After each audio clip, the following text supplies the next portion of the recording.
Hey guys, and welcome to Girls Who Maths. So this is the second set of videos, and in these videos we'll be covering past paper from 2020. So this is the GCSE AQA Maths, and I will be starting off with paper 1. And in the first video I will be covering questions 1 to 8, so stick around for those.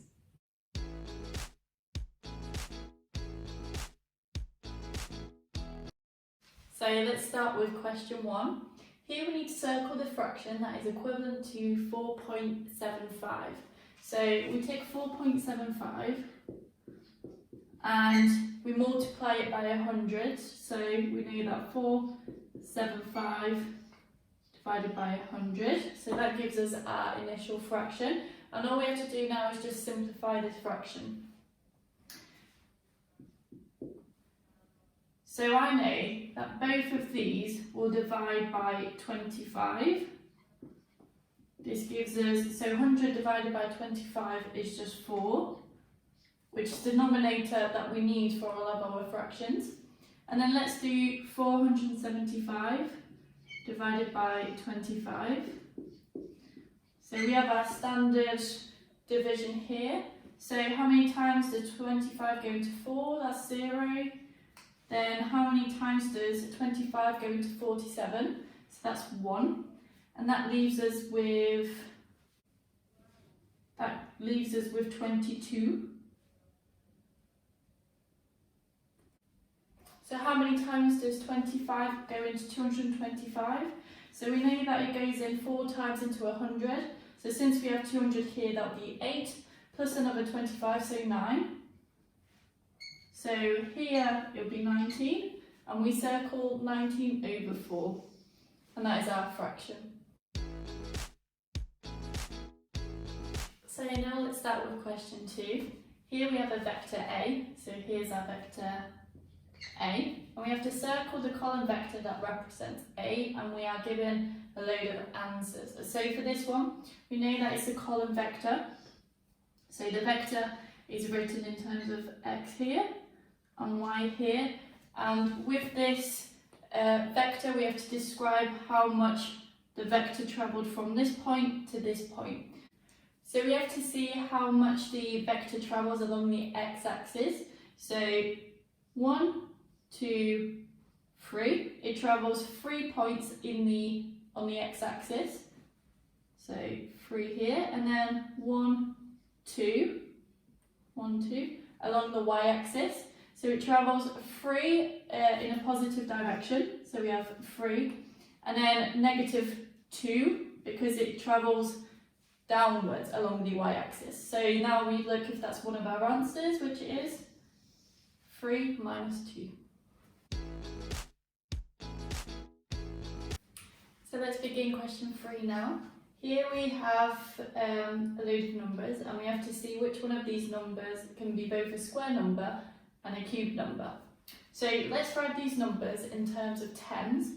So 100 is 10 squared, 1,000 is 10 cubed, 10,000 is 10 to the power of 4, and then 1 million is 10 to the power of 6. So we want a square number and a cube number. So let's take this million, 10 to the power of 6. If we have 10 cubed and we square this gives us a million, as well as if we have 10 squared and we cube this, we get a million. So therefore, 1 million is our right answer. So let's move on to question 4 now. Here we need to circle the reciprocal of 5 over 6, and we get given a load of answers. So 5 over 6, we know that the reciprocal of this fraction multiplied by another fraction will give us 1. So the only way this fraction can be multiplied by something else is when there's a 6 over 5, which is just these two numbers swapped around. And that is because we have 6 and 6 here, so this can be cancelled with this. 5 and 5 here, this can be cancelled with this. So all of these are equal to 1. And therefore, this whole equation is equal to 1. So now let's see if this is one of our answers. So 6 over 5 Yes, it is, so that is our right answer. Let's start with question 5 now. So here we have a triangle here.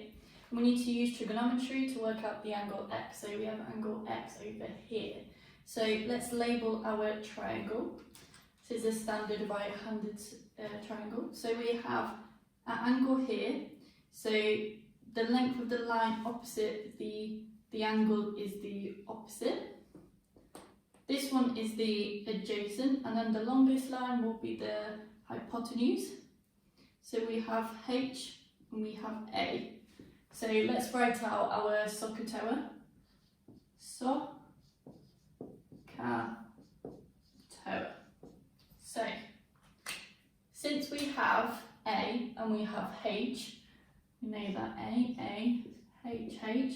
So it'll have to be a cos because this one uses both the adjacent and the hypotenuse values. So let's write this equation out. So cos of the angle, which in this case will be x, is equal to A over H, and this is equal to 9 over 18. So 9 over 18 can also be written as a half. So this paper is a non-calculated paper, so we will need to use our knowledge of angles to be able to work this question out. So I suggest you memorise the angles that are needed for GCSE AQA maths papers. However, in this case, I know that cos x equal to 0.5 is actually 60 degrees. So that is our answer. That is our question 5. Let's start with our question 6 now. Here we have graphs A and B, which are scatter graphs. And we need to see what kind of correlation is shown by each of these graphs. So graph A we have here, and here we have graph B. So out of the correlations, we have weak positive, strong positive, weak negative, strong negative, or no correlation. So let's have a look at our graphs. So here we have graph A.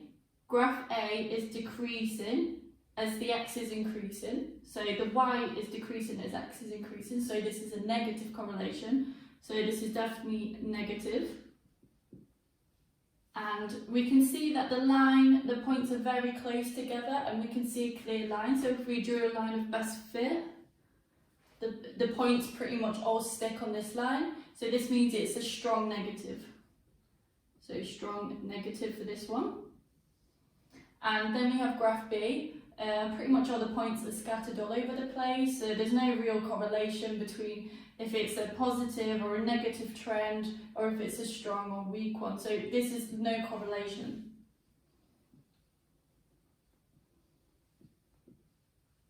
And that is our question 6.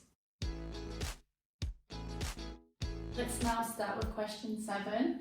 Here is some information about 80 people that play in bands. So we have some statistics. So we have 12 singers that do not play the guitar. 30% of those 80 do not sing or play the guitar, and then a quarter of the 80 will play the guitar and are also singers. So the total number of people in this sample is 80, and we need to complete this diagram. So let's start with our first statement. So 12 singers that do not play the guitar. So we know that in this circle it is just the singers, as the S represents singers. In this middle bit we will have people that sing and also play the guitar, and then in this bit we will have people that just play the guitar, and then in the outer is people that don't sing or play the guitar. So now let's carry on. So we know that 30% of the people are not singers or play the guitar. So we need to work out what's 30% of 80. So 30% of 80. So we know that 10% of 80 is 8. So we just do 8 times 3. This will give us our 30%. This is 24. So 24 people are not singers or guitar players, so this area will be 24. So let's carry on with our third statement. So we know that a quarter of the guitar players are also singers. So we know that the total number of guitar players will be 80 take away 12 take away 24. So 80 take away 36. This gives us 44 people are left. So 44 people will be in this section and in this section. So a quarter of guitar players are also singers. So we need to find a quarter of 44. So a quarter is also 0.25 multiplied by 44, and this will be 11. So 11 is guitar players who are also singers, so this will be 11. And then the rest of them, so 33 is the rest, so because of 44, take away 11 will give us 33. So this is the remainder of the people that also play the guitar. This will go in this section. So just the guitar players that can't sing. And that is our completed diagram and our question 7. Let's move on to question 8 now. So we have this parallelogram, and we know that the shorter side is 6.5 centimetres. We also know that the length of the shorter side is 1/9 of the whole perimeter of the parallelogram. And we need to work out the length of the longer side. So since we have the shorter side and we know that the whole perimeter is 9 times 6.5. So let's do 6.5 multiplied by 9. So 9 times 5 is 4.5 plus 9 times 6, which is 54. And this gives us 58.5. So 58.5 is our whole parameter, which means it is our 2 long lengths and then 2 shorter sides. So if we want just the long sides, we know that we need to do 58.5, take away one of the short sides, so 6.5, and then also take away the other short side, so 6.5 again. So let's do that. So it'll be 58.5 take away 13, and this is 45.5 centimetres. So these are our 2 long sides left. So we need to divide this by 2 again to get our one individual long side. So 45.5 divided by 2 will give us long side. So 45.5 divided by 2, so 40 divided by 2 will be 20, 5.5 divided by 2 will be 2.75, so 22.75 centimetres is our long side. So this length will be 22.75, and same with this length will be 22.75. And that is our question 8.